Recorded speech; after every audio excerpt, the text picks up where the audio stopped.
आज वैष्णवीवरती तिच्यावरती आरोप केले गेले, तिची चॅटिंग सुरू होती. कोण संशय निर्माण करणारा खूप आज वकिलांनी केलेला आहे. का बोलायचं त्याबद्दल? सर, जो दावा वकिलांनी केला तो दावा खरं तर हा कोर्टात आर्ग्युमेंटचा पार्ट होता, पण थेट आता वैष्णवीच्या चरित्रावर त्यांनी संशय उभा केला होता. चॅट्स जे आहेत ते समोर आल्याचं त्यांनी सांगितलं होतं, जो काही बेस नाही आहे या केसचा. काय वकिलांशी तुमच्या बोलणं झालेलं आहे आणि इथून पुढे तुमची लढाई कशी असणार आहे? आरोपी हा आरोपी असतो. जो गुन्हेगार आहे तो कधी कबूल करणार आहे का मी गुन्हा केला आहे म्हणून? आमची मुलगी गेल्यानंतर आम्हाला न्यायदेवतेवरती विश्वास आहे. पोलीस त्यांचा योग्य पद्धतीने तपास करतायत. पोलीस त्याचा तपास करून निर्णय घेतील. आणि ते जे आरोप करतायत ह्यात काही तथ्य नाही आहे. हे आता आमच्या मुलीवरती जे शिंतोडे उडवतात याचा मी जाहीर निषेध करतो या फॅमिलीचा. हे योग्य नाही आहे. मुलगी गेली त्याचं दुःख मोठं आहे आमच्यावरती, आणि स्वतःला वाचवायसाठी आमच्या मुलीवरती आरोप करतात, हे योग्य नाही आहे. असं देखील बोललं जातं की आम्ही हुंडा मागितला होता, फॉर्च्युनर मागितले होते, त्यांनी त्यांच्या खुशीने दिली होती. काय याच्यावर? नाही, मी पहिल्या बाईटमध्ये पण सांगितलं, मी साक्षीदार आहे स्वतः. त्यांनी 51 तोळे सोनं गाडी ही मागूनच घेतली.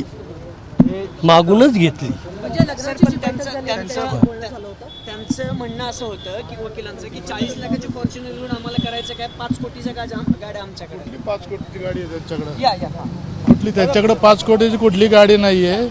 जी एक मर्सिडीज आहे त्याच्यावर एक कर्ज आहे, लोन आहे. ती गाडी ओढून नेली होती असं ऐकलं होतं आम्ही. त्यावेळेला आमच्या भावाने मदत करून ती गाडी ती पुन्हा आणलेली आहे. त्यामुळे त्यांच्याकडे कुठल्या अशा 5 कोटीच्या वगैरे गाड्या आमच्या माहितीने नाहीत. जे वैष्णवीविषयी जे बोललं गेलं कोर्टात, तुम्ही स्वतः कोर्टात होतात, काय तुमची पुढची लढाई असणार आहे? नाही, याला पोलीस यंत्रणा चालू आहे. पोलीस त्याचा योग्य तपास करतील. या न्यायदेवतेवर आमचा विश्वास आहे. त्यांनी किती शिंतोडे उडवले तरी त्याचा काही उपयोग होईल असं मला वाटत नाही. सक्षम आहे असं वाटतंय का तुम्हाला? वकील सक्षम आहे ते असं वाटतंय का तुम्हाला तुमच्या प्रकरणात? आमचे वकील आमच्या याच्यात सक्षम आहेत. त्यांनी जे सांगितलं त्यांच्या वकिलांनी की अशा प्रकारचे चॅटिंग जे आहेत ते सापडलेले होते आणि हे सगळं कसपटे कुटुंबाला देखील सांगितलेलं होतं. वेळोवेळी सांगण्याचा प्रयत्न केला गेला, समजवलं होतं, तिचे मोबाईल काढून घेतलेले होते. अजिबात असा काही प्रकार झालेला नाही. तिचा मोबाईल कधी काढलेला नाही. त्यांनी काढून घेतला असलं तर आम्हाला माहीत नाही. आम्ही कशाला काढून घेऊ? आम्ही आमच्या मुलीला मोबाईल दिलेला आहे. सर्व देतो, आम्ही मोबाईल कशाकरता काढून घेऊ? नाही. पण आता सगळ्यात महत्त्वाचं असं आहे की या सगळ्या प्रकरणात तुम्ही बाळाला आणायला गेलेले होते तेव्हा निलेश चव्हाणनी बंदूक दाखवली नाही, त्यांनी बाळ सांभाळलं, त्यावेळेस तुम्ही कुठं गेला असा युक्तिवाद झाला असं त्यांचं म्हणणं आहे. अहो, आम्हाला यांना फोनही आला होता की तुमची मुलगी घेऊन जा. का हो मुलगा? आम्ही आणून द्या म्हटलं होतं. तेच बोलतील आता. वैष्णवीचा मृत्यू हा 16 तारखेला झाला. 17 तारखेला 7:30 वाजता सकाळी करिश्मा आगवलेंना मी स्वतः फोन केला. तुम्हाला पुढं काय ते त्याचं रेकॉर्डिंग मिळत असेल तर बघा. आणि त्यावेळेस तिला मी फोन करून स्वतः सांगितलं, लहान मूल आहे, त्याला तुम्ही वाकडला वैष्णवीच्या आईवडिलांकडं सुपूर्द करा म्हणून. ती म्हणली, मामा ठीक आहे मी सुपूर्द करते, पण तिथं आम्हाला काय कोण काय करेल का? म्हणलं तुम्ही जर काही केलंच नसेल तर तुम्हाला घाबरायची काय गरज आहे? त्याला बाळाला तिथं वैष्णवीच्या आईवडिलांका करिश्माशी माझं बोलणं झालं, फोनवर बोलणं झालं. मग काय केलं? मग पुढं ते म्हणतात की मग तुम्ही त्यावेळेस बाळाला का घेतलं नाही? त्यांनी आणून दिलं तर आम्ही घेतलंच असतं. बाळ त्यांच्याकडे होतं. मग त्यांच्याकडे बंदूक, निलेश त्यांचं म्हणणं आहे निलेश चव्हाणनी बंदूक. निलेश चव्हाणचा विषय वेगळा आहे, मी विषय वेगळा बोलतोय. तुम्ही नाही डायव्हर्ट करू नका. नाही, त्यातच प्रकरणात ते म्हणले की निलेश चव्हाणकडे बाळ होतं, तेव्हा कसपटे बाळ आणायला गेले तेव्हा त्यांनी बंदूक वगैरे काय लावली नाही, ते बाळाचं संगोपन केलं असं त्यांच्या वकिलांचं म्हणणं आहे. असं काही झालंय का? त्याने आम्ही बाळ आणायला आम्ही नव्हतो गेलो. ऐका ना, आम्ही नव्हतो गेलो. राजेंद्र हागवणे यांचे थोरले बंधू जयप्रकाश हागवणे, त्यांची मुलगी काय तिचं मारणे. ह्या दोघांनी फोन करून आम्हाला सांगितलं मुलगा रडतंय, तुम्ही त्याला घेऊन जा. म्हणले तुम्ही माझ्या घरी या. मग आम्ही त्यांच्या घरी गेलो, हागवण्यांच्या, जयप्रकाश हागवण्यांच्या घरी आम्ही गेलो. मग त्यांनी आम्हाला त्या व्यक्तीच्या घरी नेलं, निलेश चव्हाणच्या घरी नेलं. त्यांना म्हणलं तुम्ही आम्हाला आणलं आहे तिथं, तर तुम्हीच बाळ आम्हाला घेऊन द्या. त्यांचं वकिलांचं म्हणणं आहे की ते हगवणे जे आहेत ते पैशावाले होते. त्यांनी कसपटेंनी म्हणजे वैष्णवीनी तिचं हक्क सोडपत्र लग्न झाल्यानंतर यांना करून दिलेलं आहे. बिल्डरला काही जागा देण्याच्या संदर्भात दिलेलं आहे. त्याच वेळेस त्यांनी पैसे मागितले असते, मग असं त्यांचं म्हणणं आहे.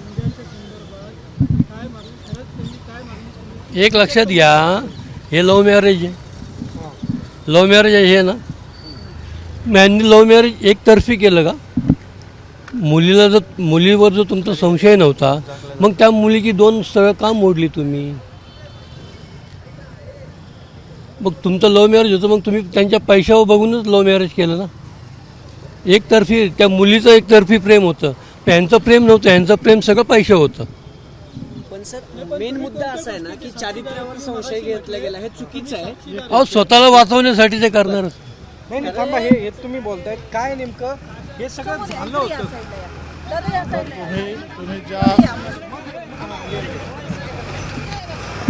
तुम्ही जो मुद्दा काढला ना की ते हक्क सोड केलं होतं वगैरे वगैरे, तर मी हे सांगेल की त्यांनी ज्या अनाठाई मागण्या केल्या होत्या याकरता आम्हाला एक बिल्डर गाठून त्याच्याकडून ॲडव्हान्स पैसे उचलावे लागले. बिफोर डॉक्युमेंट आम्ही त्यांच्याकडून पैसे उचलले आणि मग त्याच्याकरता आम्हाला आमची जमीन त्याला लिहून द्यावी लागली. यांनी ज्या अनाठाई मागण्या केल्या होत्या 51 तोळे आणि फॉर्च्युनर गाडी जी 50 लाखाची होती, एवढी आमची ऐपत त्यावेळेला नव्हती. त्यावेळेला आम्ही ॲडव्हान्स पैसे त्या बिचाऱ्याकडून उचलले आणि त्याला म्हणलं तुला आम्ही नंतर जमीन तुला जेवीसाठी देईल. आणि ऑन डॉक्युमेंट तसंच आहे, आम्ही ॲडव्हान्स त्याच्याकडून पैसे घेतले आणि मग आम्ही सर्व चुलत्यांनी मिळून मुलीच्या लग्नासाठी नंतर त्याला डॉक्युमेंट करून दिलेलं आहे. त्यावेळेला यांनी पैसे घेतले नव्हते, म्हणजे त्या अगोदरच पैसे घ्यायला. ते हक्कसोड जे पत्र केलं, हक्कसोड नाही केलेलं, नाही जमिनीचं जेही केलं, पण त्याला आमच्याकडे पैसे नव्हते. ज्यांनी एवढ्या मागण्या केल्या होत्या ना त्या पुरवण्याकरता पैसे नव्हते. आणि त्यावेळेला मग आम्ही इमिजिएटमध्ये एक बिल्डर पाहिला जो की हा माणूस होता की बिगर ॲग्रीमेंट करता त्यांनी आम्हाला पैसे दिले आणि त्या पैशावरून मग आम्हाला ॲग्रीमेंट केलं. लग्नात नंतर मग आम्हाला त्याला जमीन द्यावी लागली. मग त्यावेळेला ॲग्रीमेंट झाल्यानंतर ते हक्क सोडपत्र हक्क सोड नाही केलं, त्याला त्यांची सर्वांची कन्सेंट लागते. वडिलोपार्जित जमीन आहे म्हणून तिने ती कन्सेंट, आणि ती त्यावेळेला तिकडे नव्हती, आमच्याकडेच होती. त्यांनी कुठे आणून नाही घातली, आमच्याच घरी.